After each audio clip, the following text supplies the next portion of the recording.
What's up, Keep Pounding family? Uh, I just want to make this live stream so that we can discuss what we did right yesterday, what we did wrong, and how to move forward, fixing the problems, and what we have to look forward to. Alright, so let's start on the list here. Uh, what we did right. And I'm going to leave all questions and comments until the end, so and I'll address those at that point. Uh, what did we do right? Cam made good throws. He was accurate for the first time for 4 quarters in a game when his wide receivers were open. Uh, Greg Olson was and always has been solid. Christian McCaffrey was highly effective despite the line. Norv did a good job mixing the plays so that we can maximize opportunities to move the chains when we were able to. Cam shifted to shotgun, which worked for a while after being blitzed, and it bought time for the lineman and an extra half a second to go through his reads. Ron made smart decisions and did not waste timeouts. He challenged at the proper time, and we went for it on the fourth down in the right situation, at the right part of the field. Our wide receivers were open for most of the game, giving Cam options, which we haven't had for the majority of the season. So I want to point that out. Luke was tired but effective when we needed him because he had to help out and double coverage everybody, and it wears him out. It really does. If you look at a few of the games that we had with Luke getting tired, particularly the Redskins game, he was all over the place having to help people out, and he can only do so much. So there you go. Uh, but he got as much done as he possibly could with uh, as much stamina as he possibly could muster. So my credit goes to him. KK Short managed to finally plug the gap in the middle, eventually on running plays. It took him a while though. They kept running draws, and we just couldn't manage to stop them. So, but KK Short finally stepped up and finally got those tackles for a loss. So I was pleased with that. Um, we finally started to contain the corners after 3 scores by Pittsburgh. And what I mean by contain the corners is they kept running sweep plays. And uh, eventually, Luke was able to get over there. Thomas Davis was over there. And we finally contained them at the corners so that they didn't turn the corner. But it did take a while. We dropped linebackers back when we realized that the Pitt O line was not possible to get through, with our pass rush being what it was. And the downside is they ran it on us when we did. Now, people are going to say that's a bad thing, about Eric Washington, but I think that's a good thing. Once we finally realized that there was no possible way there was any chance of us getting through that line, Peppers went back and defended a pass. So I feel like that was a positive for us. We realized that we couldn't do everything up on the line through pressure. And I've been preaching this for a number of weeks here that if we can't get to the quarterbacks like Matt Ryan, Drew Brees, Tom Brady, people like that, Ben Roethlisberger in this case, We need to drop back and drop into coverage or stop the run, which I applaud Eric Washington for that. And I realize there's a number of people that want him fired, but I'll address that in a little bit. Uh, the next thing is Captain actually had a pass breakup. I don't know if y'all noticed it or not, but he went one on one with a wide receiver and broke the pass up in the end zone. So, he has his good days, he has his bad days, and he has his lazy days, he has his productive days, and plays in general. But I'm going to tell you, that was a very big positive for us. We needed that in a very lopsided game. Mario finally got a sack, and we also had decent protection on the first drive. If y'all were watching the first drive, we looked good. You know, Cam looked like he was ready to go, and after that touchdown, they started dialing up the pressure. So that's the positives. I feel like there was a huge number of positives on the list that we can use to our advantage and start working with in the film room, in the practice room, and just prepare ourselves for the next game with that in mind. All right, so since everybody wanted to dwell on the negatives and everybody's pissed off, we'll go ahead and get into that section. Um, but I just wanted to point out that not everything was negative about this game. Not everything. We had a strong positive list. So let's get into what we did wrong.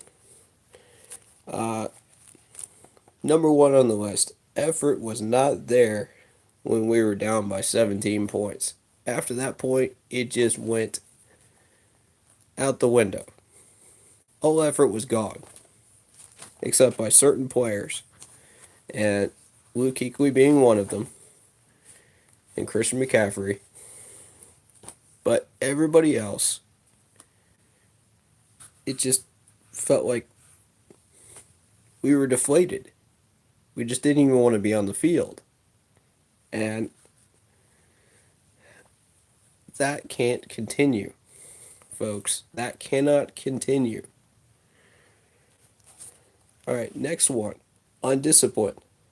We fell for a lot of shifts and plays we shouldn't have on defense, especially on the second and third Pittsburgh drives. If you watch those very carefully, you'll notice that our entire defensive line shifted the wrong direction on several plays. Not just one or two, several plays. So we got to get that fixed. And I was not thrilled with that. Third on the list, tackling was lazy at best during parts of the game. And it was absolutely lazy tackling. Horrible tackle attempts. And that goes back to the effort. How much do you want that tackle? How much do you want to succeed in stopping plays? And that's up to every individual player. How badly do you want it? And after we got down by 17, it was just like nobody wanted it at all. Nobody. There was no fight in this team at all. And I'm disgusted by it. And I want to mention that was the laziest effort I've seen since the Seattle game in the playoffs back in 13 or 14, I think it was. That second half of that Seattle game in Seattle, we just absolutely stopped caring whatsoever. We stopped tackling. We stopped doing all the basic things that we knew we should have been doing. And it was just a slugfest. They came back and they beat us that day. I saw hints of that today, and I'm not happy. So, that in mind, let's continue. Our front four linebacker plus linebackers, for the most part, failed to stop the draw play and ISOs. Here's the thing. I preached about yards after the catch. I preached heavily about that in the past 2 weeks. How we were able to stop that on defense and how we were able to gain that on offense. Their running backs, I don't know about what the numbers were, but it was an ugly average number. I'll tell you that much. They got us for at least 5 yards a carry. At least. Average. Probably more. If you really look at the stats, I'd have to look at them to be sure of what the actual number was, but it was not pretty.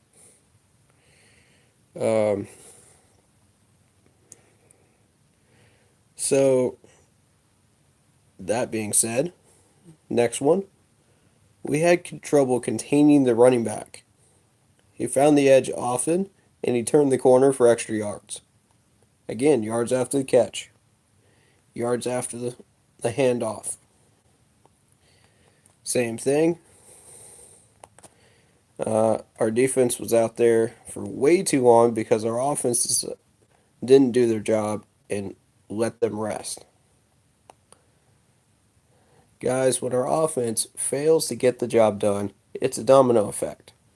And I've said this a number of times.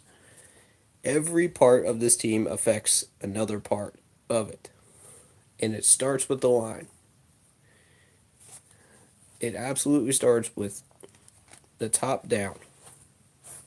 From the line forward.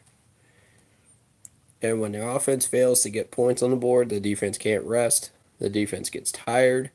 They start slacking off, which therefore turns into points. Those points pile up. Our offense can't compete. They start getting lazy. Our defense gets lazier. And it just snowballs. That's exactly what happened yesterday.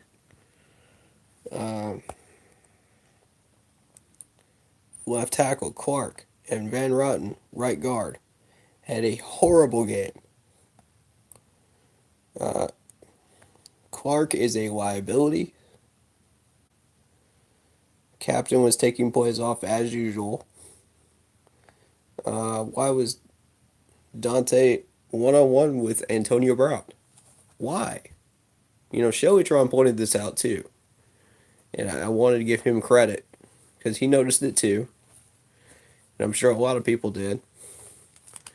I was watching his video last night.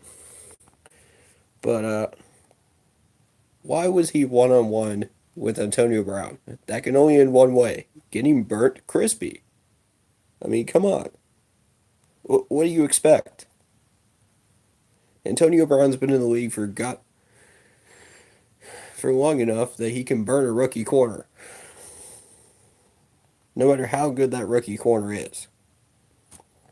So, that could only end one way. Bradbury got crossed up and confused quite a few times, and that led to points. Back to Greg Van Rotten. I don't know if you guys are paying attention to what he was doing specifically on the line, but he would double up on somebody to his right, leaving his assignment, and Christian McCaffrey would have to block a defensive tackle or a linebacker by himself. Totally overmatched.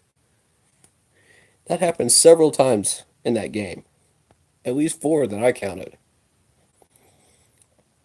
And it led to quarterback pressure and a sack. So,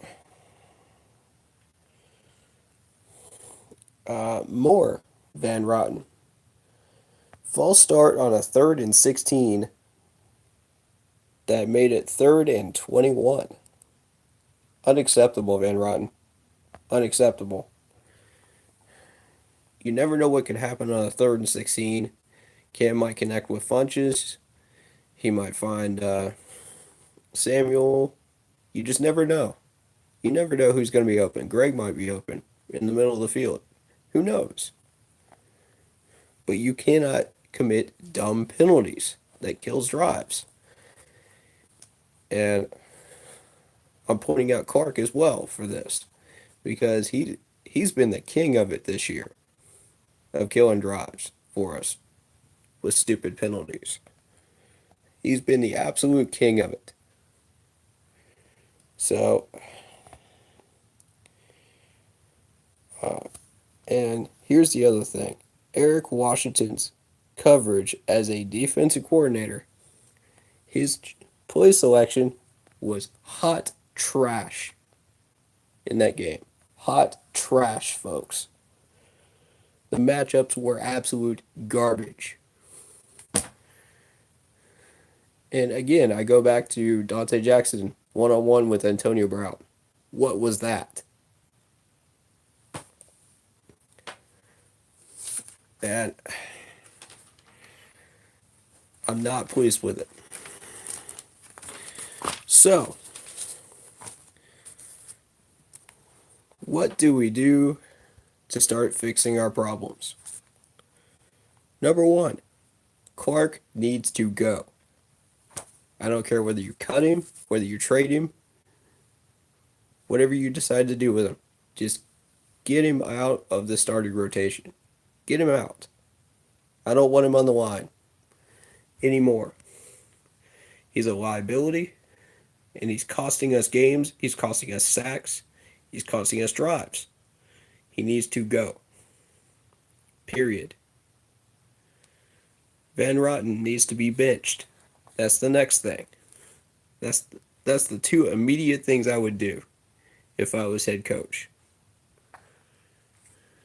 Not doing these things puts us in a position for more dead drives and more points that we should and need on the board. That we should get and need. So, the next thing, tackling drills, and more tackling drills. Because the tackling yesterday was atrocious. So that needs to be fixed right away. As soon as you get into practice. All right. Blocking drills. Because obviously I saw the rest of the guys had some trouble too with that pass rush. And it wasn't even that good of a pass rush. Let's be honest. It's an average pass rush by the Pittsburgh Steelers. So we need blocking drills. Next thing. We need better defensive coverages. We need better play selection. That has got to get fixed. Otherwise, we're going to keep giving up big pass plays. We're 16th in the league for a reason. 16th, 17th. I forget the actual number rank that we are, but we're right in the middle of the pack on pass coverage defense. And it's not acceptable. When we know we have the tools on our defense to do much better than that. We have the tools to be a top 10 defense. At least. And we're not using them correctly. Which in turn tires out Luke Kuechly. It tires out Thomas Davis. They can't do everything out there. And even Shaq was tired. So we can't. Yeah, I'm so sick of watching this underachieving defense not get it done. It's that plain and simple. So we need better coverages. Eric Washington, I'm looking at you. It's time to start going back to the drawing board. We know we have the coverages in our playbook. We know what we need to do. We need to choose the correct ones. All right, next one. Don't fire anybody. And I know everybody's going to take offense at this one. I know everyone is going to leave negative comments on this one towards Eric Washington specifically. But listen to me. This man has led us to a 6-3 season so far. A 6-3 season on defense. We're middle of the pack defense for a reason. We have just as many good tools as we have bad play selections. He just needs to get it together. I'm willing to give him time to do that. I'm willing to give him a chance. And we lost to a very good Steelers team. They have a powerful offense, and they proved it the week before we played them. So, against the Ravens. So, we've got to be patient with him and have faith in him. So, next thing. That loss was not Cam's fault. He did everything possible he possibly could to keep us in that game. That interception was not his fault. He was being pressured, and Cam said it in his presser. He was being ragdolled around, and he had no chance to really throw that ball accurately. He was trying to throw it towards Greg's feet. So, that in mind, not Cam's fault. He threw accurate passes today, so you cannot blame him.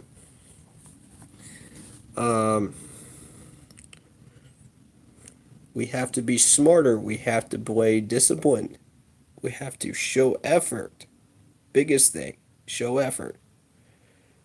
We have to play all 4 quarters. We have to keep the pedal down when we are winning. That's a big one. Yards after the catch. I already explained that one. We have to contain the corners, meaning specifically running plays and screens. And 2 more things. Don't panic. Don't panic. I projected this as a loss for us. I already did. And, we're still on track for 12 wins. We still have a chance. What we need to do is get 4 wins coming up here. Detroit, Seattle, Tampa Bay, and Cleveland. And roll into Seattle with 10 wins. New Orleans with 10 wins. Excuse me. If we can roll into New Orleans with 10 wins, and we split with the Saints, beat the Falcons, we should be able to have a close race for the division title. If not, we are sitting at top wildcard spot at 12 wins, which is not a bad place to be. We have to remember who we are as a team, what we are capable of doing. We got here this far because we focused, we played well, and we did what we were supposed to do. So we need to continue to do that going into the next 4. We got 4 games to redeem ourselves and not look like shark bait to the rest of the league, which is exactly what we are until we do so.